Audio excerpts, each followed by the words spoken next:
नमस्कार, महाविजनमध्ये आपलं स्वागत आहे। पंतप्रधान मोदी यांनी त्यांच्या 12 वर्षांच्या कारकिर्दीत महाराष्ट्रासाठी दिलेल्या योगदानाबद्दल महाराष्ट्र सरकारकडून त्यांचे आभार मानण्यात आलेत। याशिवाय शाळा सुरू झाल्यात। मुख्यमंत्री उपमुख्यमंत्र्यांनी शाळांमध्ये जाऊन विद्यार्थ्यांचं स्वागत केलंय। याशिवाय अनेक महत्त्वाच्या घडामोडी या आठवड्यात घडल्या असून त्यातल्या काही महत्त्वाच्या घडामोडींचा आढावा आपण महाविजनमध्ये घेणार आहोत। नमस्कार, मी देवयानी आणि तुम्ही बघताय मुंबई तक। आधी नजर टाकूया हेडलाईन्सवर। पीएम मोदींच्या कार्यकाळात महाराष्ट्राच्या विकासाला नवी दिशा मिळाली। मुख्यमंत्र्यांसह उपमुख्यमंत्र्यांनी आभार मानले। मुंबई कोस्टल रोड नॉर्थ विस्तार प्रकल्पात अत्याधुनिक तंत्रज्ञानाचा वापर, मुख्यमंत्र्यांनी आढावा घेतला। शाळा प्रवेशोत्सव कार्यक्रमात मुख्यमंत्र्यांची हजेरी, विद्यार्थ्यांशी भन्नाट संवाद, आयडियल सेंटर डिजिटल लॅबचं उद्घाटन। महापालिका शाळेचा विद्यार्थी ते उपमुख्यमंत्री असा प्रवास, विद्यार्थ्यांना मोठी स्वप्न पाहण्याचं उपमुख्यमंत्री एकनाथ शिंदेंनी आवाहन केलं। विकास आराखड्यामुळे भीमाशंकर परिसराच्या विकासाला चालना, उपमुख्यमंत्री सुनेत्रा पवारांनी दर्शन घेत कामांचा आढावा घेतला।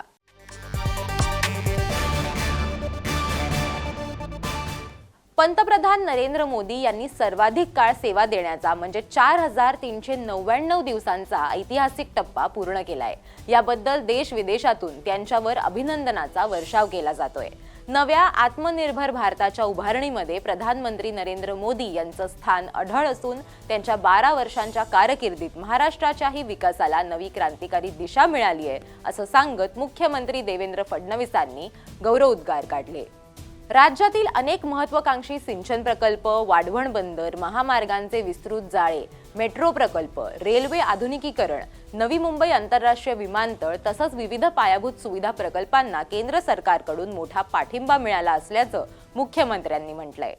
10 लाख लोकांना रोजगार देणारे आणि महाराष्ट्राची आणि भारताची अर्थव्यवस्था बदलवून टाकणारे अमरावतीचा मेगा टेक्सटाईल पार्क असेल, छत्रपती संभाजीनगरची डीएमआयसी असेल, ऑरिक सिटी असेल, दिघी पोर्ट असेल, गडचिरोलीत स्टील सिटी असेल, एम्स आयएम आयआयसीटी असेल, अशा अनेक गोष्टी सांगता येतील की या महाराष्ट्राला मोदीजींच्या नेतृत्वामध्ये महाराष्ट्राच्या विकासामध्ये एक गुणात्मक बदल हा या 12 वर्षाच्या कारकिर्दीत झालेला आहे। मुख्यमंत्र्यांसोबतच उपमुख्यमंत्री एकनाथ शिंदे, उपमुख्यमंत्री सुनेत्रा पवार यांनी देखील पंतप्रधानांचे आभार मानत स्वागत केलं।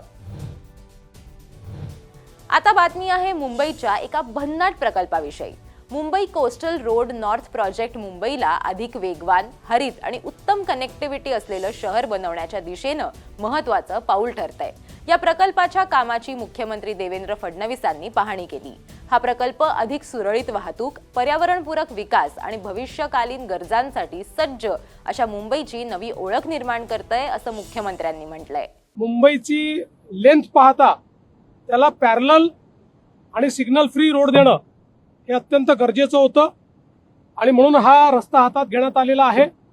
आता आपण ज्या ठिकाणी उभे आहोत हा बांद्रा वर्सोवा आणि वर्सोव्यापासून भाईंदर असा जे 2 रस्ते आहेत, या 2 रस्त्यांचा मिलाप या ठिकाणी होणार आहे। आपण पाहू शकतो हे सगळं मोठं काम आपल्याला जे दिसतंय हे या ठिकाणी बांद्रा वर्सोवा जी सी लिंक आहे त्या सी लिंकचं आता जिथे ट्रॅफिक इव्हॅक्युएट आपण करणार आहोत तो सगळा भाग आहे। इथेच हा दुसरा रस्ता देखील त्याला येऊन जुळतोय। हा पलीकडे मग भाईंदर पर्यंत जाईल आणि मला असं वाटतं की आता अत्यंत वेग या सगळ्या कामाने घेतलेला आहे। यावेळी मंत्री आशिष शेलार, आमदार अमित साटम, आमदार संजय उपाध्याय, आमदार प्रकाश सुर्वे, मुंबईच्या महापौर ऋतू तावडे, उपमहापौर संजय घाडी तसंच वरिष्ठ अधिकारी उपस्थित होते। पुढची बातमी आहे शाळा प्रवेशाची। नव्या शैक्षणिक वर्षाच्या पहिल्याच दिवशी मुख्यमंत्र्यांनी पनवेल तालुक्यातील वहाळमधील पीएम श्री जिल्हा परिषद शाळेत विद्यार्थ्यांचं पुष्प देऊन स्वागत केलं आणि त्यांना शुभेच्छा दिल्या। शिक्षणासोबतच संविधानिक मूल्य, नागरिकांची कर्तव्य, स्वच्छता, पर्यावरण संवर्धन आणि सामाजिक जबाबदारी याचं भान विद्यार्थ्यांमध्ये निर्माण होणं आवश्यक असल्याचं सांगत त्यांनी विद्यार्थ्यांना मार्गदर्शन केलं। यावेळी त्यांची एका विद्यार्थिनींनी मुलाखत सुद्धा घेतली, ज्याचा व्हिडिओ सध्या प्रचंड व्हायरल होतोय। सर आपल्या प्रवासाची सुरुवात कशी झाली? या प्रवासाची सुरुवात ही एक विद्यार्थी चळवळीतनं झाली. ते मागे विद्यार्थी परिषदेमध्ये विद्यार्थ्यांच्या प्रश्न सोडत मी इकडे आलो. आपल्या सामाजिक कामात कोणती मोठी आव्हाने आली आणि त्यातून आपण कसे मार्ग काढले? कुठल्याही सामाजिक कोणात आव्हान असतातच. जेव्हा तुम्ही समाजात आता काहीतरी करायचं असतं त्यावेळी प्रत्येक ठिकाणी ती व्यवस्था असते ती आपल्याला बदलावी लागते. व्यवस्था बदलताना त्याच्यामध्ये अडचणी येतात. पण आपल्यासमोर किती मोठे आदर्श आहेत. छत्रपती शिवाजी महाराजांचा आदर्श आहे की जे स्वराज्याची स्थापना केली. यावेळी त्यांच्या हस्ते शाळेतील आयडियल सेंटर डिजिटल लॅबचं उद्घाटन करण्यात आलं. मुख्यमंत्र्यांनी विविध वर्गातील विद्यार्थ्यांशी संवाद साधून त्यांच्या शैक्षणिक प्रगतीची माहिती घेतली.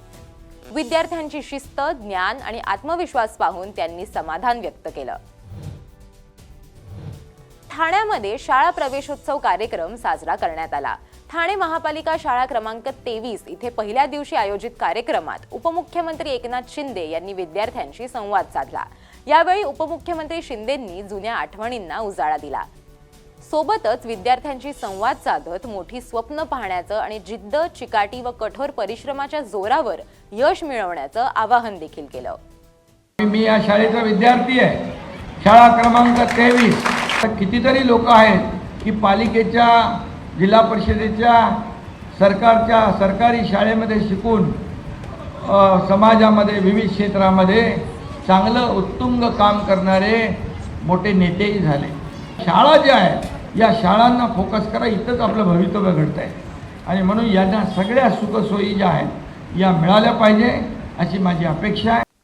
शाळांच्या विकासासाठी निधीची कोणतीही कमतरता भासू दिली जाणार नसल्याची ग्वाहीही एकनाथ शिंदेंनी यावेळी दिली. कार्यक्रमाला ठाण्याच्या महापौर शर्मिला पिंपळोदकर, ठाणे महापालिका आयुक्त सौरभ राव यांच्यासह अन्य अधिकारी, लोकप्रतिनिधी आणि शिक्षक, पालक, विद्यार्थी मोठ्या संख्येनं उपस्थित होते. पुणे जिल्ह्यातील पवित्र श्री क्षेत्र भीमाशंकर ज्योतिर्लिंग मंदिरात भाविकांची मोठी गर्दी असते. पुढील वर्षी नाशिकमधल्या सिंहस्थ कुंभमेळ्याच्या पार्श्वभूमीवरती भीमाशंकर हे 12 ज्योतिर्लिंगांपैकी एक असल्यामुळे इथे भाविकांची ये-जा वाढणार आहे. त्यामुळे या परिसरात मोठ्या प्रमाणात विकासाचं काम सुरू आहे. या कामांचा आढावा उपमुख्यमंत्री सुनेत्रा पवारांनी घेतलाय. भीमाशंकरच्या विकासाची वाटचाल टप्प्याटप्प्यानं सुरू आहे. सुरुवातीचा पहिला टप्पा पूर्ण झाला असून त्यामध्ये सुमारे 148 कोटी रुपयांची कामं पूर्णत्वास गेली आहेत असं त्यांनी सांगितलं. दुसरा टप्पा अजितदादांनी 288 कोटी रुपयांचा मंजूर केला होता. त्यातील कामं सध्या प्रगतीपथावर आहेत असंही त्या म्हणाल्या. यावेळी सुनेत्रा पवारांनी विधिवत पूजा करून भक्तिभावानं दर्शन घेतलं आणि आपल्या महाराष्ट्रात भरपूर पाऊस पडू दे, माझा शेतकरी बळीराजा सुखी आणि आनंदी राहू दे अशी प्रार्थना केली.